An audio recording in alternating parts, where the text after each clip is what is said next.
In our fandom, some of the best moments aren't planned.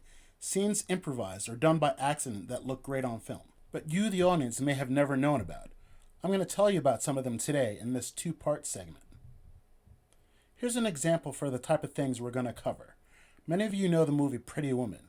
There's a scene where Richard Gere is giving Julia Roberts a necklace. When she reaches out for it, he snaps it closed on her fingers. In reality, he was just having fun with her on set, but the cameras were rolling. The director recognized the earnestness of her reaction in that moment and kept it in the movie. The charismatic way that she laughs is still one of the best scenes in the movie, and it still holds up until today.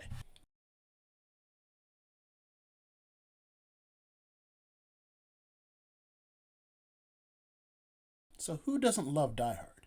At the end of the movie, Alec Rickman's character falls off the top of the building. This was achieved with a blue screen and a 40-foot drop.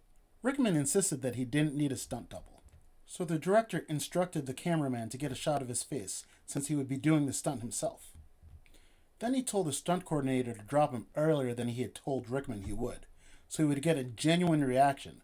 That fear you see in his eyes is real movie gold.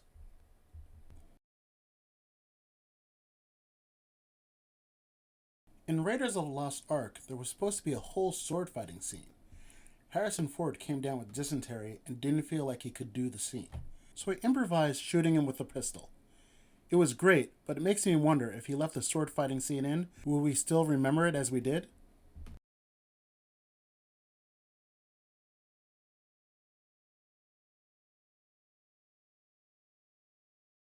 Are any of you guys out there fans of the Goonies? Well, kids will be kids.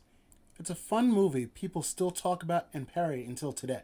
One scene that people commonly reference is the truffle shuffle. Nothing was planned for that scene. The director gave the kids the dialogue and let the kids do what they thought was right for the scene. The truffle shuffle was born. In the usual suspects, the lineup scene, there was laughter, seemed random, but it was only because someone kept on farting during the take, so they left it in. You can even see them holding their nose. For the first Rocky movie, they had a small budget for the film. They couldn't afford to close the set. This means the scene where Rocky is running down the street was actually an open public street. This means the scene where Rocky is running down the street was an actual open public street shot early in the morning. The person that threw the orange to Stallone wasn't part of the cast or crew and didn't even know that they were filming a movie. Just a random person. So the director kept it in because it looked good. In Mrs. Doubtfire, Robin Williams stuffs his face into a pie because he lost his mask. When the cream starts dripping from his face, it's because the lights on set were so hot. This wasn't supposed to happen. Williams just decided to go with it and improvised letting the mask fall into his tea. They decided to keep it into the movie because they thought it looked good.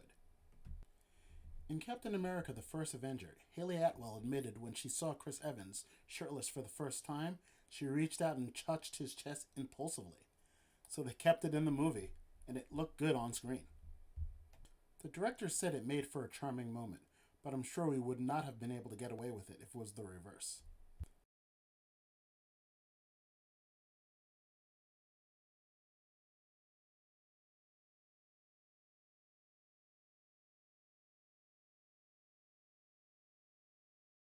In Ant-Man and the Wasp, Quantumania, the barista was an extra and she was not familiar with the Marvel Universe or its characters.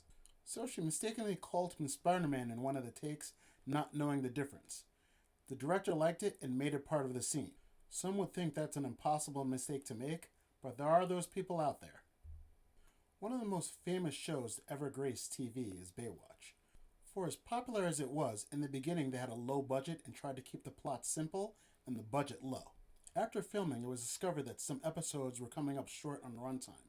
So the director decided to film extra scenes of them running to where they were going, and it still came up short, so he made it slow motion so he could pad the time. So it was literal runtime.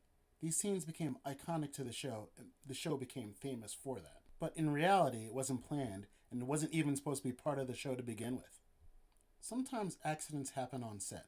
During the scene in The Princess Bride where Wesley gets knocked out, Carrie Ells really did get knocked out with a metal sword by Christopher Guest and ended up in the hospital, but they kept that scene in the movie. You can't get more realistic than really knocking somebody out.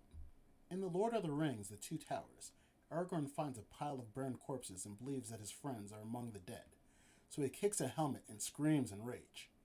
What you are watching is his real-life scream because he broke 2 of his toes on that helmet.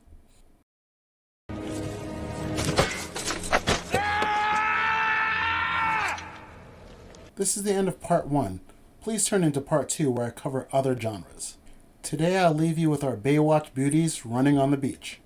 AC out.